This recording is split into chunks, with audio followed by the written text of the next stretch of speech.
이동형 뉴스 정면 승부. 이동형의 뉴스 정면 승부.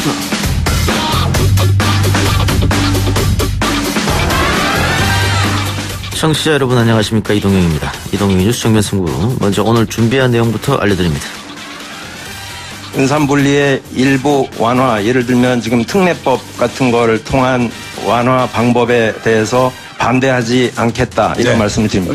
반대했던 이 의원님들만 빼고 나머지 여야를 망라해서 접근이 되어 있는 것 같습니다. 반대의 벽이 많이 완화되어 있다. 인터넷 전문은행에 한해서 혁신 IT기업에 투자를 허용하겠다, 문재인 대통령의 어제 발언이었습니다. 여야는 인터넷 전문은행에 한해 은산분리 규제를 완화하는 법안을 8월 임시국회에서 처리하기로 했죠. 국회 정무위원장 더불어민주당 민병두 의원과 이야기 나눠봅니다. 2008년 3월 28일 이명박과 인연을 끊고 다시 세상살이를 시작해야 하는지 여러 가지로 괴롭다. 나는 그에게 약 30억 원을 지원했다. 옷값만 얼마냐. 그 족속들이 모두 파렴치한 인간들이다. 고맙다는 인사라도 해야 하는 것 아니냐. 이팔성 전 우리 금융지주 회장의 비망록이 공개됐습니다.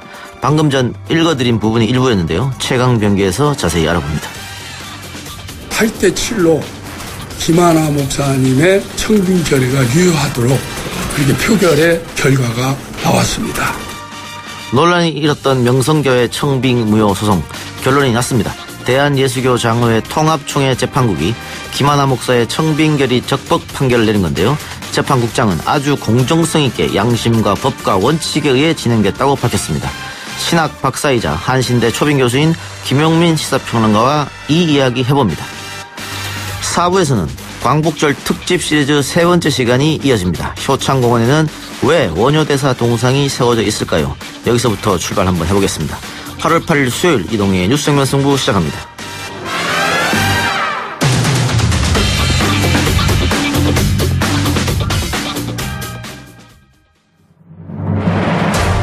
이 작가는 독하다.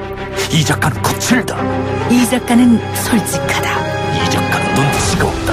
그는 할 말은 한다. 할 말은 한다. 정치 오타쿠 이 작가의 독설. 뉴스 정면 승부.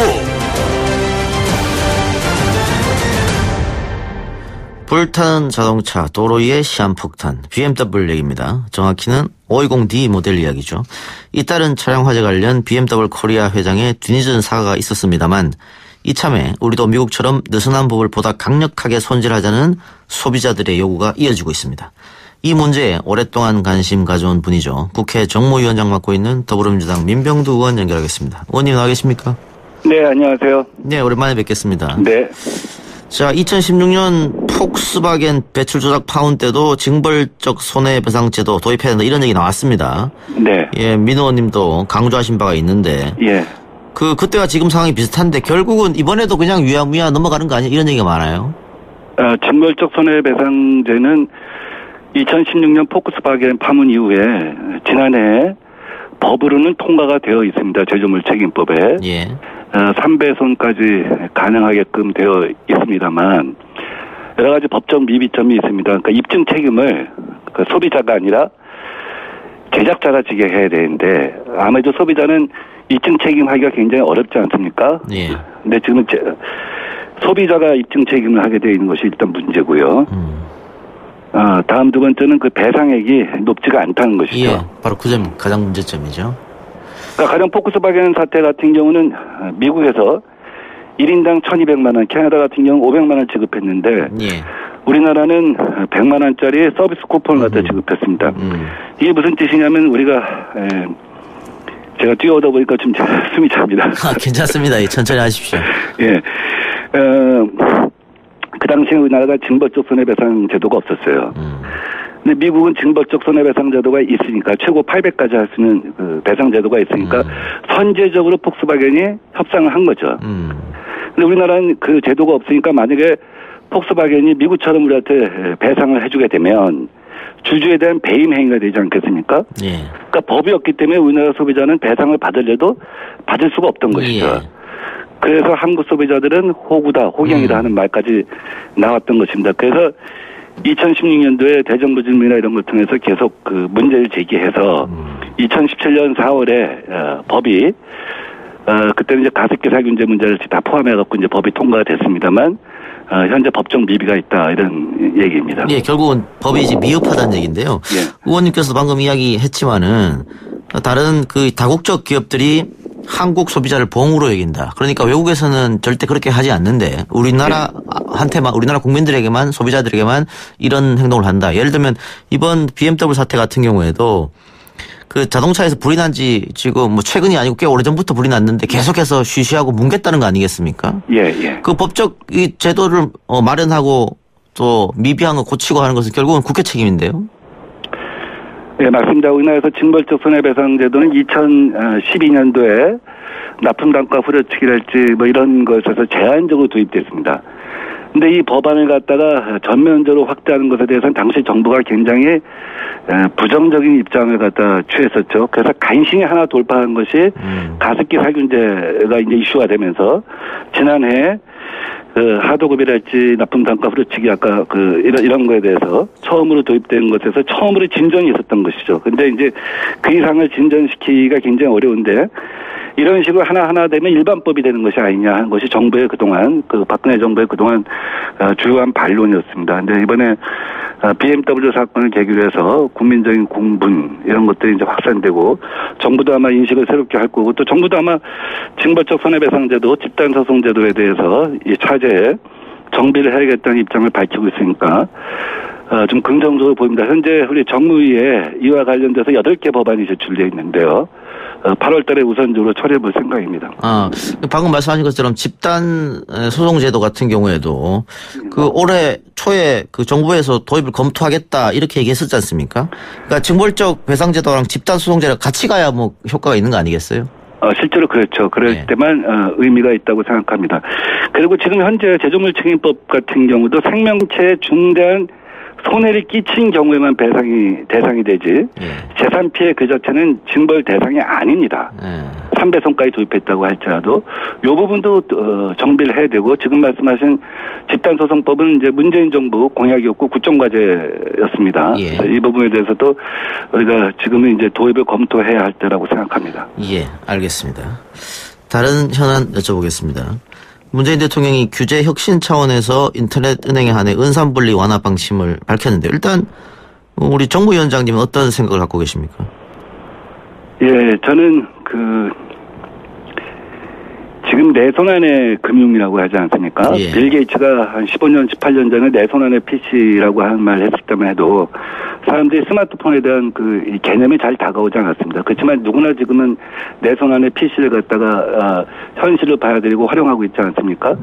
결국 금융도 어떻게 보면 내 손 안에 모바일로 이제 이동하는 시대이죠. 예. 그래서 뱅크는 사라지고 뱅킹만 남는다 하는 말이 있을 정도입니다. 이러한 때 ICT 기업이 주도가 돼서 기존에 뱅킹을 혁신할 필요가 있다라고 생각이 됩니다. 기존의 은행들은 점포도 갖고 있고 몸집도 무겁고 이러다 보니까 혁신에 소홀할 수밖에 없거든요. 예. 그럼 중국 같은 경우는 은행도 없고 ATM 머신 같은 경우는 35만 명당 한 대 정도이고요. 그 신용카드도 보급이 안 돼 있으니까 결국 모바일 폰을 통해서 몇 단계를 뛰어넘은 것이죠. 그래서 모바일 폰으로 모든 것이 결제가 되고 이런 시대를 만들고 중국 전체의 사회 시스템을 바꾸지 않았습니까? 예. 그래서 중국이나 또 다른 유럽 국가들도 이런 핀테크에 있어서 굉장히 앞서가는데 그렇다고 한다면 ICT 기업이 그 전문성을 살려서 이런 기존의 금융을 혁신하는 그런 계기를 열어야 한다 하는 것에 저는 동의하고 있습니다. 그럼 대통령이 이야기한 인터넷 은행에 한해서 은산분리 완화 이게 찬성하시는 거네요? 네. 예. 근데 지금 더불어민주당 안에서도 논란이 있는 것 같은데 당 입장은 정리가 됐습니까? 특별히 지금 당의 입장을 새로이 정리하는 예. 그런 계기를 받지 않는 것은 기존의 은행법을 고치는 것이 아니거든요. 예. 기존의 은행법을 고치게 되면 이제 당론 변경이라고 하는 문제가 발생을 합니다. 예. 기존의 은행법은 산업자본이 의결권이 있는 지분은 4%, 전체 지분은 10%까지만 소유할 수 있는 것이죠. 그렇게 해서 마치 산업자본이 은행을 갖다 사금고하고 산업자본의 어떤 문제점이 은행으로 파급되어갖고 부실로 이어져서 소비자 피해로 가는 것을 막겠다고 하는 것이 은산분리의 취지 아니겠습니까? 근데 이제 ICT 기업에 대해서 이런 특례 조항을 두면서 우리가 안전장치를 두는 거는 우선 대주주에 대한 신용 공여를 금지합니다. 그러니까 대주주가 은행에서 대출을 받을 수 있는 것을 금지하는 것이죠.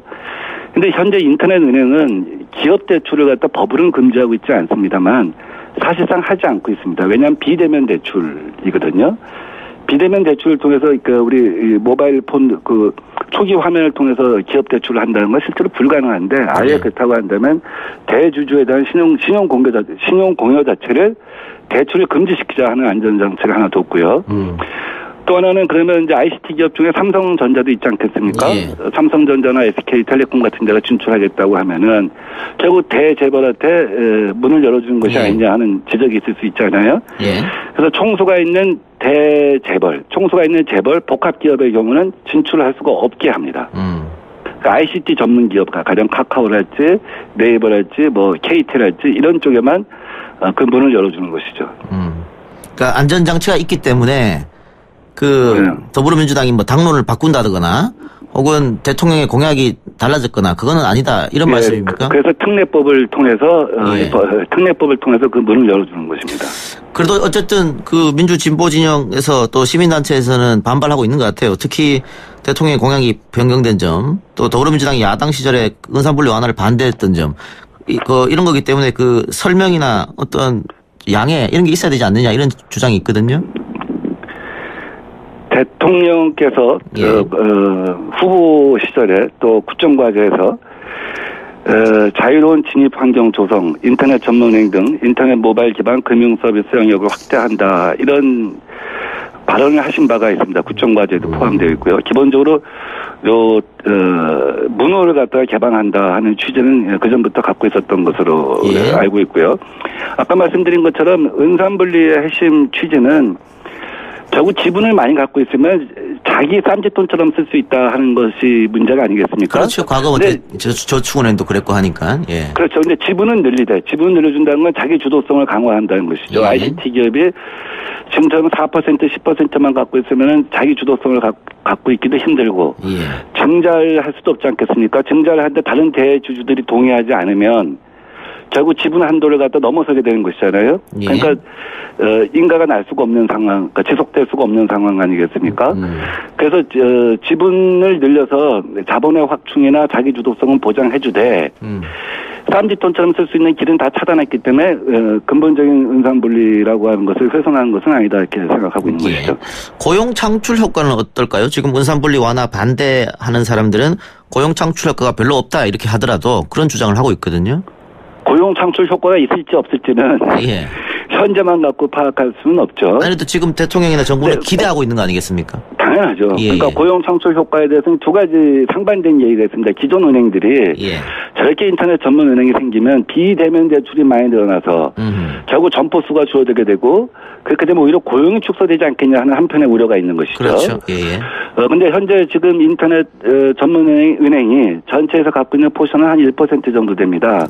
그러니까 그 인터넷 전문 은행이 기존 은행에 고용을 축소시킬 것이다 하는 우려는 좀 약간 과장된 것일 수가 하나 있고요. 다음 두 번째는 현재 인터넷 전문 은행 2개를 만들어 갖고 창출한 고용이 한 1,000명 정도 될 겁니다. 근데 이걸 통해서 이제 앞으로 생길 수 있는 파생 산업들이 굉장히 많지 않겠습니까? 어떻게 보면 핀테크 산업의 초기인데 이 핀테크 산업의 싹을 갖다가 지금 잠재우는 것보다는 이걸 피게 하다 보면 여기서 생길 수 있는 여러 가지 것들이 있을 수 있다고 봐요. 그러니까 우리 이 핀테크를 통해서 할 수 있는 것은 우선 송금이랄지 결제랄지 대출이랄지 투자 이런 것도 있지 않겠습니까? 대출 같은 경우 요새 뭐 P2P로도 하고요. 또 투자는 크라우드 펀딩으로도 하는데 송금 같은 경우는 인터넷 전문 은행이 생기면서 해외 송금의 수수료를 갖다가 낮췄죠.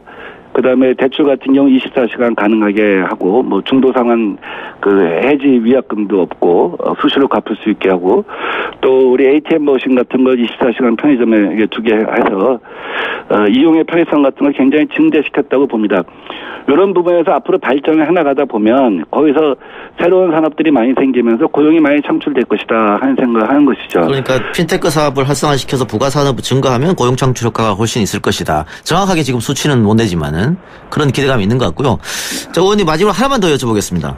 그 지금 뭐 최저임금 속도론 그리고 은산분리 완화 이런 것 때문에 문재인 정부가 경제 분야에서 우클릭하는 거 아니냐 이런 문제 제기가 있는데 여기는 어떻게 생각하십니까? 그건 전혀 그렇지가 않습니다. 애초부터 예. 제이노믹스라고 하는 것이 공정경제하고 혁신성장하고 소득주도 성장이 같은 보폭으로 같은 걸음으로 가게 돼 있었는데 예. 어떻게 하다 보니까 소득주도 성장은 좀 토끼 걸음으로 좀 빨리 걸어왔고요. 혁신성장은 좀 거북이 걸음처럼 보였고 공정경제는 소걸음처럼 이렇게 보폭의 차이가 있었던 것이죠. 근데 이 보폭을 맞춰야지만 사실은 제이노믹스가 제대로 된 효과를 낼 수가 있는 것인데 지금 소득주도 성장은 토끼 걸음을 빨리 뛰었으니까 혁신성장이나 공정경제도 거기에 맞춰서 뛸 수 있게 하자 하는 그런 얘기입니다. 알겠습니다. 의원님 역시 대단하시네. 제가 질문지에 없는 질문을 계속 드리고 있는데 술술 다 그냥 이야기하시네요. 그렇습니다. 네. 준비된 국회의원, 국회 정무위원장, 더불어민주당 민병두 의원. 지금까지 잘 들었습니다. 다음에 또 뵙겠습니다. 감사합니다. 네. 1부 순서 여기서 마치고요. 저는 2부 최강병기 코너로 돌아오겠습니다. 딱딱하고 지루한 뉴스가 소설보다 흥미진진해지는 새로운 경험. 놀라셨죠? 이것이 바로 이동준의 뉴스 정면 승부.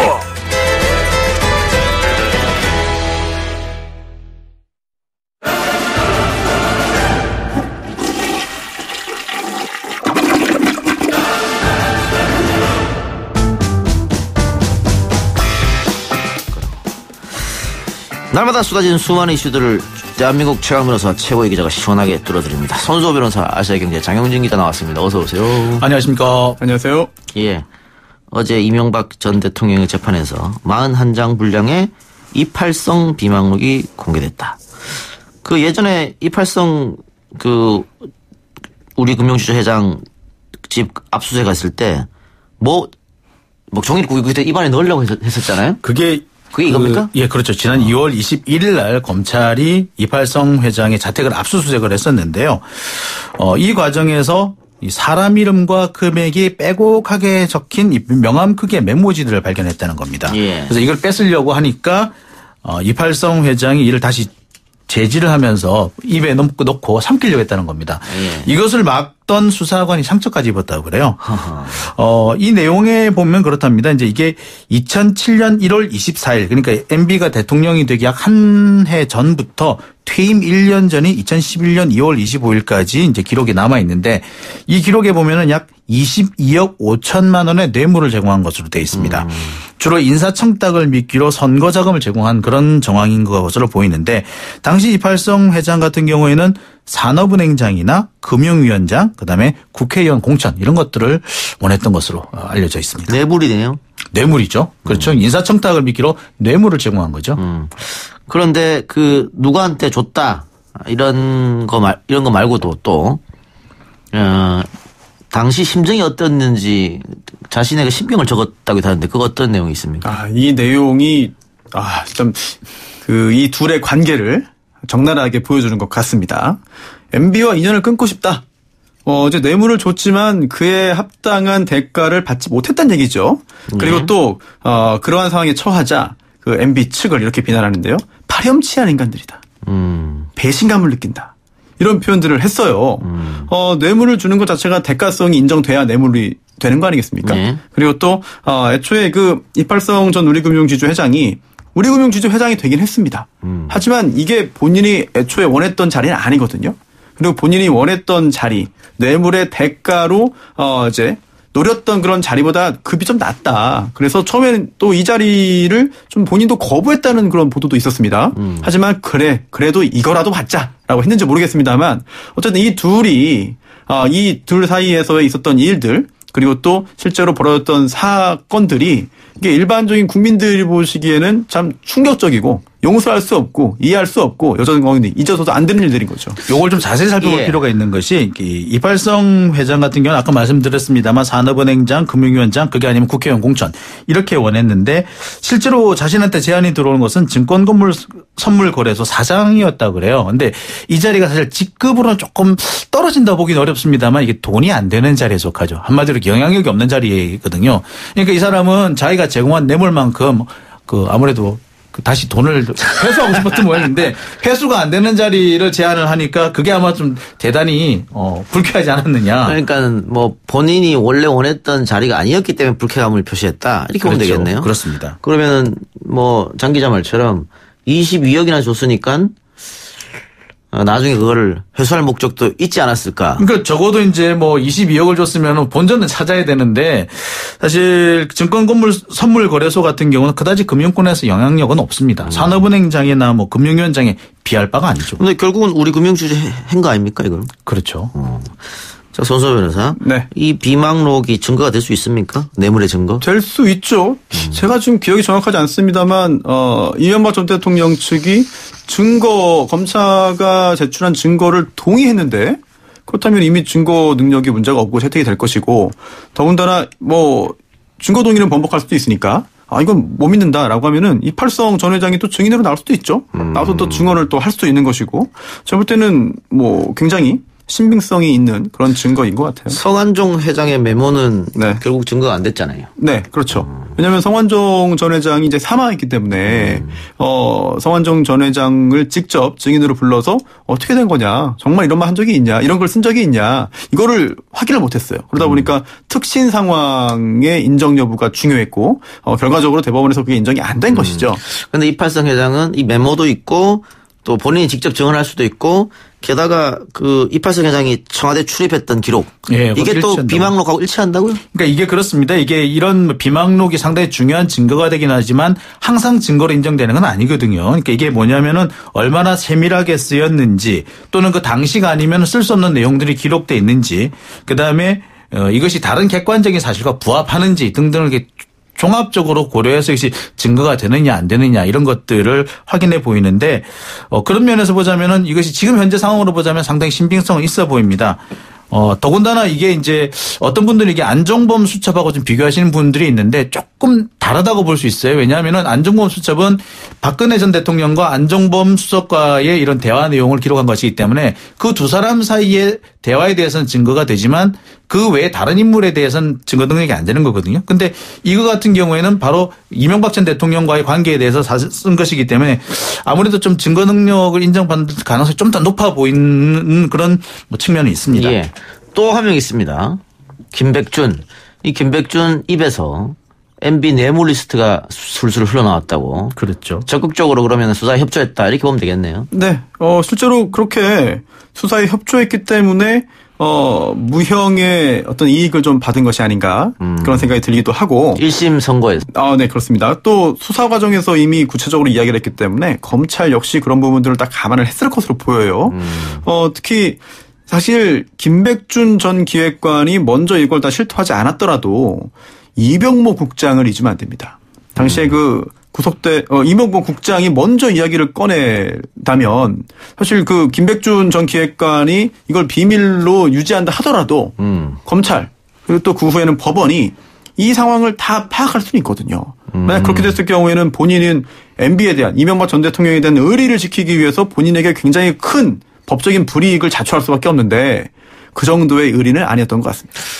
어쨌든 그렇게 수사에 협조하고 이렇게 재판에도 협조해서 그런지 몰라도 지난달이죠. 26일 날 뇌물방조 및 국고손실방조 등 혐의에서 뇌물방조 혐의는 무죄, 국고손실방조 혐의는 공소시효가 지나와서 면소. 결국 처벌은 안 받았다. 네네. 이게 이제 MB 주변 인물 3인방이 있는데 이 3인방이 모두 지금 이명박 전 대통령을 배신한 상황이죠. 그러니까 김백준 씨도 그렇고 또 여기 등장하지 않았습니다만 김희중 씨 같은 경우도 마찬가지거든요. 그러니까 원래 김희중 씨가 사실 MB에 대한 배신감 때문에 가장 먼저 배신을 한 거죠. 그래서 이렇게 되면서 사실 이 세 사람이 순차적으로 MB 측근의 MB의 어떤 그 주변 뇌물이라든지 비리를 폭로하면서 사실상 이명박 전 대통령은 상당히 곤란한 입장에 취한 것으로 보이는데 이명박 전 대통령은 재판 과정에서 이 진술이 나오니까 고개를 저었다고 합니다. 인정을 못하겠다는 얘기죠. 이명박 전 대통령이 자신의 혐의에 대해서 인정한 게 지금까지 있나요? 거의 다 부정하지 않았습니까? 지금 뭐 인정한 거는 국정원 특활비 1억 원 부분만 인정을 했고 나머지 부분 인정한 것이 없는 걸로 알고 있습니다. 예. 알겠습니다. 앞으로 이명박 전 대통령 재판 어떻게 진행됩니까? 갈 길이 멉니다만 여러 가지 증거들이 속속 나오고 있습니다. 따라서 김백준 전 기획관의 진술을 얼마나 믿을 수 있느냐. 즉 뭐 치매 이야기 나오잖아요. 네, 건강 문제 이야기 나옵니다. 그 부분에 있어서 뭐 큰 문제 없이 넘어갈 수 있다면 증거는 굉장히 차고 넘치는 게 아닌가 그런 생각이 듭니다. 알겠습니다. 자, 다른 얘기 해봅시다. 지난 6일입니다. 엊그제죠. 김동연 경제부총리가 삼성전자를 방문해서 이재용 부회장을 만났습니다. 그리고 오늘 삼성전자가 그날 만날 날에는 별 얘기가 없었는데 이틀 후죠. 오늘 삼성전자가 3년간 180조 원의 투자 계획을 밝혔다. 자, 먼저 어떤 내용입니까? 예. 향후 3년 동안 총 180조 원을 투자하는 것인데 이 중에 국내에 투자하는 게 약 130조 원에 달한다고 합니다. 반도체와 디스플레이 그리고 4대 미래 성장 사업 등에 투자를 한다는 것인데요. 이 반도체 같은 경우는 이 평택 등 국내 생산 거점에 집중 투자를 하고 디스플레이는 고부가 제품에 집중 투자를 한다. 그러니까 지금 중국에서 워낙 비슷비슷한 제품이 많이 나오니까 중국이 따라올 수 없는 차별화 제품을 내겠다는 것이고요. 4대 미래 성장 사업은 AI, 그러니까 인공지능하고 5세대 통신, 5G라고 하죠. 5세대 이동통신, 그다음에 바이오, 전장 부품 등 이렇게 4가지 정도가 됩니다. 여기 이제 4대 미래 성장 사업에는 약 25조 원이 투자되는데 이 계획이 뭐 착착 진행이 되면은 약 4만 개의 일자리가 생긴다고 그래요. 이 4만 개 일자리는 어떻게 나온 숫자죠? 글쎄 이게 뭐 직접 채용을 해서 4만 명을 채용을 한다고 했으니까 그러니까 직접 채용을 하겠다는 의미니까 아마 새로운 그 회사를 만든다든지 또는 뭐 현재 있는 그 직원을 추가 채용한다든지 이런 의미로 보이는데 글쎄 이게 보통 이게 4만 개 일자리라는 것이 항상 다른 기업 같은 경우에는 파급 효과가 4만 개다 이런 경우가 있는데 이거 같은 경우는 파급 효과가 아니라 직접 채용이라고 하니까 조금 좀 현실성 있는 수치가인 것만은 분명히 보입니다. 두고 봅시다. 과거에도 삼성이 이렇게 크게 어떻게 하겠다. 특히 총수들이 위험해졌을 때 사회에 재산을 활용하겠다, 투자하겠다 하다가 약속도 안 지켜졌거든요. 많이 그랬었죠. 예, 이번엔 어떻게 되는지 좀 지켜보도록 하고요. 손수호 변호사님. 네. 문재인 대통령이 이재용 부회장을 만나고 김동연 부총리가 이 부회장을 만나고 그리고 삼성이 180조 원 투자해서 4만 개 일자리 만들겠다. 네. 이렇게 했어요. 네. 혹시 이재용 부회장의 재판에 영향이 미칠까요? 사법부는 독립되어 있기 때문에 네. 영향이 없지 않겠나 생각이 드는데 또 반대를 보자면 뒤집어서 보자면 행정부가 볼 때 이거 결국 최종적으로 볼 때 적어도 최대한 집행유예 정도로 끝나는 거 아니냐라는 예상을 했기 때문에 이런 행보를 할 수 있지 않겠느냐. 이재용과 삼성 측은 집행유예를 바라고 있는 거 아니에요, 지금? 지금처럼? 예, 지금처럼 집행유예를 바라고 있겠습니다만 글쎄요, 그게 사실 썩 전망이 밝아 보이지는 않습니다. 왜냐하면 지금 법원이 지금 대법원에 지금 계류가 돼 있는데 대법원이 지금 이재용 부회장을 봐줄 만한 여력이 있는 상태가 아니지 않습니까? 그래서 쉽지 않아 보입니다. 그리고 지금 주심 대법관 역시도 보면은 그다지 삼성 측에 이렇게 호의적이었던 분은 아니에요. 그 전에 사전 옛날 판결문을 살펴본다면 그렇다고 본다면 썩 그렇게 삼성 뜻대로 되기는 어려워 보이긴 합니다만 그렇다고 하더라도 김동연 부총리의 행보가 그다지 좀 석연치 않아 보이는 건 분명해 보입니다. 두 분 오늘 굉장히 조심스럽게 이야기를 하는 것 같네요. 아니 하고는 싶은데 아니요 그렇진 않아요. 네, 이게 전원 합의체입니까? 그럴 가능성이 높죠. 예. 1심, 2심이 다 달랐기 때문에. 그런데 이게 징역형의 집행을 유예하기 위해서는 징역형이 3년을 넘으면 안 돼요. 그런데 이게 뇌물이잖아요. 예. 그러면은 이게 뇌물 액수에 따라서 굉장히 좀 형량이 달라집니다. 예. 그래서 지난번 2심에서는 정말 뇌물을 깎아서 징역 3년형 이하로 이제 선고할 수 있는 상황을 만들었거든요. 예. 근데 그 부분이 잘못됐다라고 대법원에서 판단한다면 그런 취지로 이제 그 원심 판결을 파기해서 환송하면 결국은 집행유예를 할 수 없는 상황이 될 가능성도 상당히 있습니다. 대법원 판결이 언제 나올까요? 상당히 시간이 걸립니다. 이게 지금 현재는 보면 이게 지금 박근혜 전 대통령 재판과 지금 병합을 할 것으로 보이게 되는데 그렇게 되면은 박근혜 전 대통령의 항소심 판결이 조금 있으면 나올 거거든요. 그렇다면은 빨라도 6개월 정도가 걸릴 것으로 보이기 때문에 내년 초로 넘어갈 가능성이 상당히 높아 보이긴 합니다. 제가 왜 이런 질문을 드렸냐면 이런 재판에서 대법원이 굉장히 그 시간 끄는 모습을 좀 많이 보여줬거든요. 네, 그랬죠. 예를 들면 한명숙 재판 같은 경우에는 뭐 처음부터 한 6년 간 거 아니겠어요? 그렇습니다. 또 국정원장 재판도 마찬가지고. 또 불구속 상태니까 피고인이. 그렇죠. 부담도 없죠. 그러니까 굉장히 또 늦게까지 재판이 걸리지 않을까 그런 생각이 들어서 한번 질문 던져봤습니다. 그럴 것 같아요. 특검법상 네. 재판을 빨리 끝내야 된다. 이건 그냥 공고사항이니까. 그렇죠. 훈시 규정으로 봐야죠. 그거를 넘겼다고 해서 판결의 효력이 없어지거나 아니면 뭐 판사가 잘못을 했거나 그렇게 보기는 어렵죠. 네, 어쨌거나 지금 같은 경우에는 이게 박근혜 전 대통령하고 함께 병합을 해서 심리할 것으로 보이는데 그렇게 되면 박근혜 전 대통령이 구속기간을 고려를 안 할 수가 없을 겁니다. 근데 그걸 감안해 본다면 내년 초 정도면 나오지 않을까 예상은 합니다만 틀릴 가능성도 있죠. 제가 앞에 민병두 의원하고 이야기하면서도 최저임금 문제, 은산분리 완화, 그리고 이 삼성 문제, 이까지 해가지고 결국은 재벌개혁의 후퇴 혹은 우클릭 경제에 대해서 이런 얘기 했지 않습니까? 네. 어떻게 생각하세요? 물론 국가를 운영하고 국정을 끌어나가는 게 한 가지 측면에서만 본다고 해서 그것만 잘한다고 해서 되지는 않을 것 같아요. 제가 뭐 국정 운영해 본 적도 없지만 따라서 여러 요소, 여러 측면을 다 두루두루 다 원만하게 꾸려나가야 할 의무가 있겠죠. 국정 최고 책임자라면.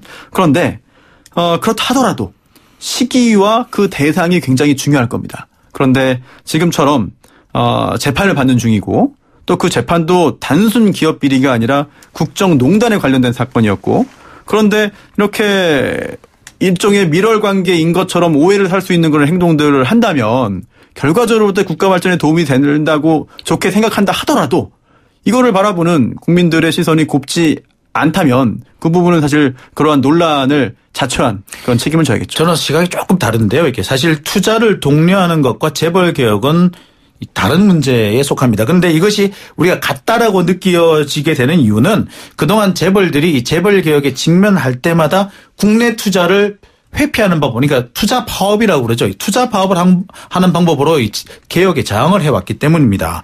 그러니까 재벌들은 그러니까 이 개혁과 투자를 거래 대상, 맞바꾸기 대상으로 삼았기 때문인데 이런 점 때문에 지금까지 이전 정권에서 뭐 투자 독려를 하면은 재벌 개혁이 후퇴하는 게 아니냐라는 그런 우려를 많이 받아왔던 겁니다. 따라서 이번 기회에 이런 것을 끊기 위해서라도 투자 독려는 투자 독려대로 하고 재벌 개혁은 재벌 계획대로 해야 된다. 저는 그렇게 판단하고요. 아마 그럴 거라고 저는 일단 믿어보겠습니다.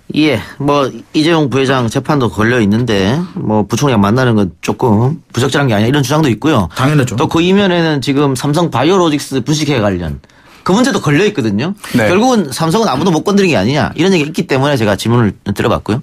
어떻게 생각하세요? 시간이 없습니다. 지금 마쳐야 됩니다. 알겠습니다.